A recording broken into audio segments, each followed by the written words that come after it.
ఇప్పుడు శ్రీదేవి భాగవతం మొదటి స్కందంలోని 31వ శ్లోకం నుండి 30వ శ్లోకం వరకు తెలుగులో సుధా సరస్వతిగా కథను వివరిద్దాం. నారదుని సందేహం భగవత తత్వం. నారదుడు శ్రీహరి చెప్పిన దేవి పరాశక్తి మహిమ గురించి ఆలోచనలో మునిగాడు. నిజంగా ఈ జగత్తులో ఉన్న త్రిమూర్తుల కార్యాలు అన్ని దేవి సంకల్పమేనా అని సందేహించాడు. సృష్టికి మూలం, భక్తులకు మార్గదర్శకం, ధర్మానికి రక్షణ, ఇవన్నీ ఎలా తల్లి చేత జరుగుతున్నాయో తెలుసుకోవాలని పట్టుదలగా అడిగాడు. శ్రీహరి అతనికి ఓ మహోన్నతమైన జ్ఞానం అందించేందుకు సిద్ధమయ్యాడు. ఇది భక్తులకు ఓ గమనిక. కోరికలు తీర్చుకునే దేవతలను ఆరాధించడం కాదు, తల్లి అనుగ్రహాన్ని సంపాదించాలి.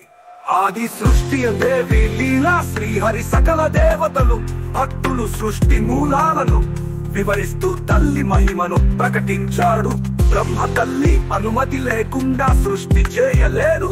విష్ణువు సృష్టిని పాలించే బలాన్ని తల్లి నుండే పొందాడు.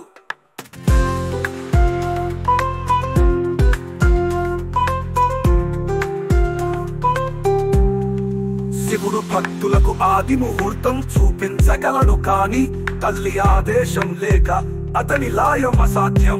దేవి సంకల్పం లేక ఎటువంటి సృష్టి ఉండదు అన్న సంగతిని నారదుడు బోధించుకున్నాడు.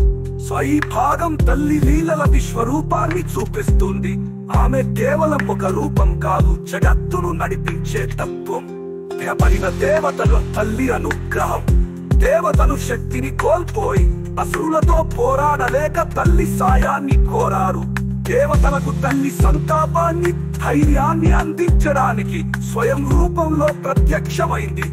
మీ భక్తితో ఉండండి, శక్తిని మీకు ప్రసాదించాను అని చెప్పి నిజమైన క్షణానికి తానే అవతరించి అసురులను సంహరించి ధర్మాన్ని స్థాపించడానికి ప్రతిజ్ఞ చేసింది. స్వయం తల్లి రక్షణానికి ప్రపంచం ఎప్పుడు నీడలో ఉండదు, భక్తులకు సదా ఆశ్రయం ఉంది.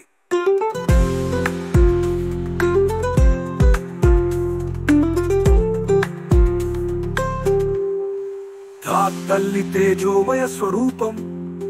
నారదుడు తల్లి అసలైన రూపాన్ని చూడాలని శ్రీహరిని కోరాడు.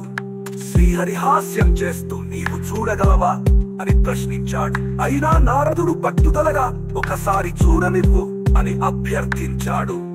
శ్రీహరి తల్లి తేజోమయ స్వరూపాన్ని చూపించాడు. వేలాది సూర్యులు కలిసి ప్రకాశించినంత వెలుగు, ఆకాశం భూమి కాలమంతా ఒక్క క్షణంలో ఆవిరైపోయినంత గంభీరత. నారదుడి తల్లి తత్వం మరింత లోతుగా అర్థమైంది. ఆ భక్తులకు స్పష్టమైన సందేశం. దేవిని కుడిలోనే కాదు, మనసులో నమ్మినప్పుడే అనుగ్రహం లభిస్తుంది.